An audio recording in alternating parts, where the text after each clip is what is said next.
How law firm scripts should mimic the movies. Oh, this one's going to be long. They're all long anyway. Yeah, that's fine. Lawyers, I'm outlining the Hollywood script writing formula and explaining how you can use it in your next video production. There's 3 ways to work with us. Our agency does it all for you, online coaching, and self-study courses. Today, I'm going to outline the Hollywood formula for screenwriting and movie production, and I'll show you how you can use it in your next law firm video production so that your videos move people to action. I've produced over 10,000 law firm videos in all different styles. Having a video is easy, but having a video that reaches or surpasses your goals is not so easy.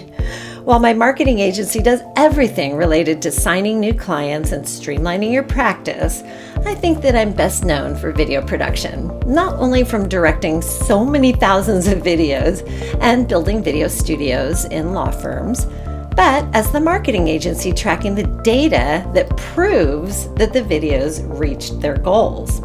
Okay, so let's jump into this subject. In a properly structured movie, the story consists of 6 basic stages which are defined by 5 key turning points in the plot. Here, I'm outlining my own mistakes by not using what I know to work in video production. Objection. Here's a story.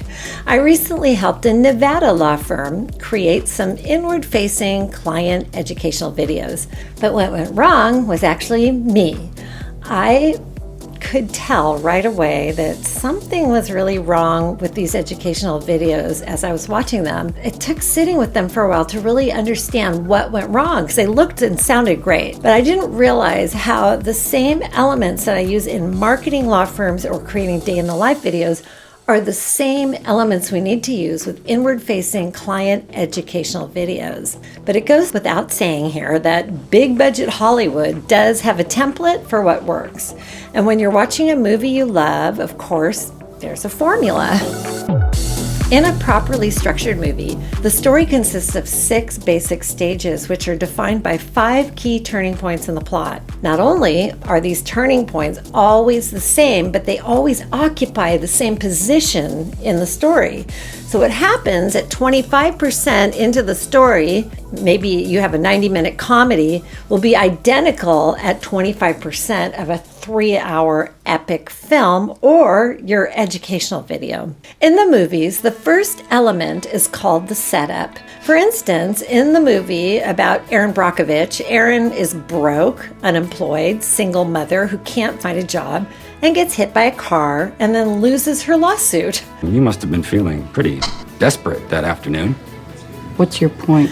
For a law firm, you'd want your setup to be much the same. You want to set up the problem so that your viewer sees themselves in the problem and knows to continue watching to find the solution. I never said that. You told me I had a good shot. I had no shot. Okay, let's try and settle down here. Fuck, settle down. I've got $74 in the bank. I can't afford to settle down. Turning point, change of plans.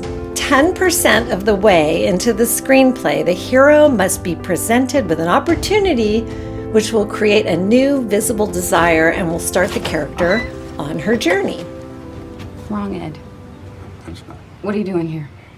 Well, I had an interesting call this afternoon from Dr. Frankel from UCLA. Oh, yeah?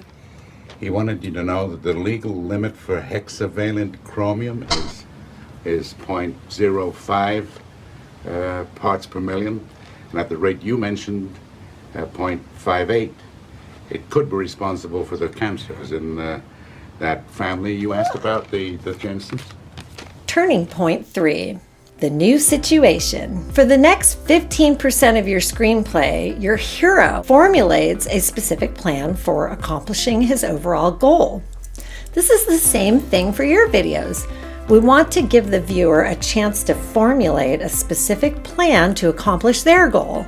I consider this section to be where you're outlining the answer to the problem with a story.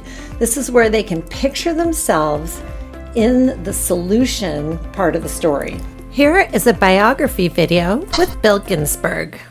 When a person represents themselves and deals with an insurance company, it's a lamb to the slaughter usually. corporation has no compassion or feeling. So they have a job to do, and that's to settle a claim for as little as possible. Not to settle it fairly or compassionately or anything like that, just to settle it for as little as possible. That's the corporate job. So if an individual without an attorney tries to deal with that, you can imagine the results. Higher stakes. At the exact midpoint in your screenplay between turning point 3, point of no return, and 4, this is where I use your expertise to add a clincher. Here, you want to give them something they don't know about the process that makes them feel like they really have inside information and that there's no turning back to their original idea of going pro bono or whatever they had in mind, getting their brother, the lawyer who does the wrong practice area. Here's where they decide that you're the lawyer they need to work with. My name is Richard Ng. Well, it was July 4th, and I just wanted to do a bike ride before lunch. And I live in San Francisco, and I took a bike ride into Marin County, and I went up Mount Tam and was on my way back down, and then all of a sudden there was a car, oncoming car on my side of the road. And I must have panicked and crashed my bicycle and landed on my head. I actually lost consciousness in the accident, and I remember waking up in the ambulance.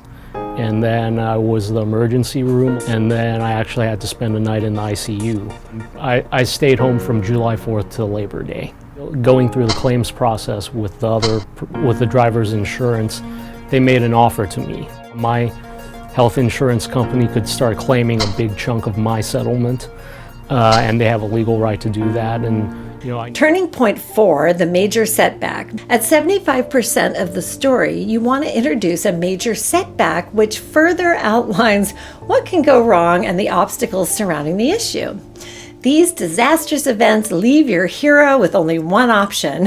I needed to contact a lawyer to negotiate on my behalf to help me keep as much of my own money as possible.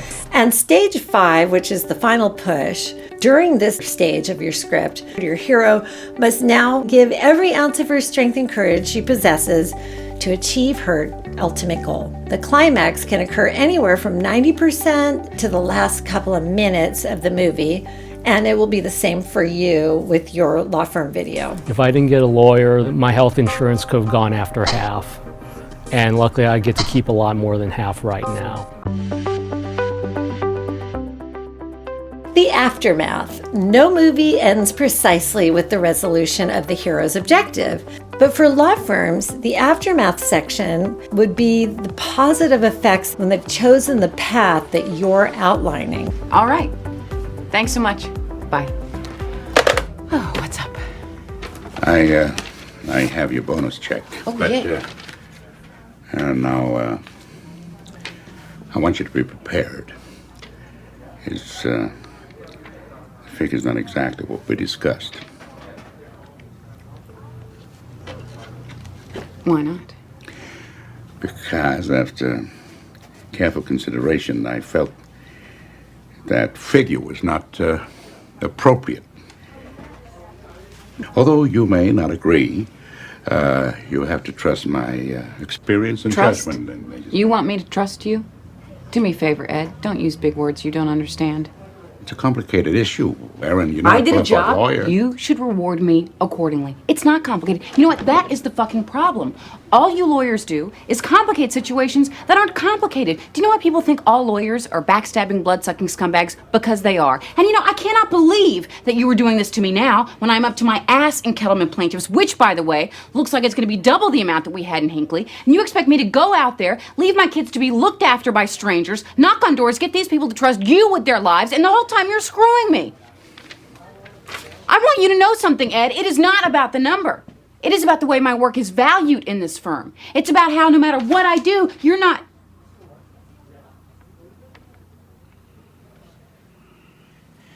As I was saying, I decided that the figure you proposed was inappropriate, so I increased it.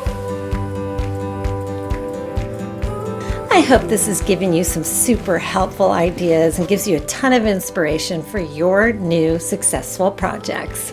Are you ready to know more about video production as it relates to your law practice? Well, today I'm offering a pre-sale with a discounted price. I'm writing a new book. I'm so excited to show it to you. It's called How to Create Law Practice Videos That Persuade, which is going to be out early this year. And we also have a beautifully produced accompanying online course that takes you through everything step by step. This content will walk you through goal mapping, pre-production planning, gear, green screening, branding, post-production, and proving your results. And of course, I'm going to share how best to present yourself on camera. This isn't the kind of content that you can just happen to get on YouTube. So, how to create law practice videos that persuade. This is what you do. You go to my learning center at marycaryu.com, choose the program, put in your credit card information, and then you get an email that gets you started. It's a small investment with a huge upside and no risk because there's a money-back guarantee. But you might say to yourself, Mary, really? Pay before the course is completed? Well, you buy tickets to a show before the show is on stage, or you'll enroll in, a course at your local college. It's the same thing. We are in production right now and super excited to deliver you this content. It's so easy and safe. This is all upside for you. Thanks for watching, and I'll see you in the next video.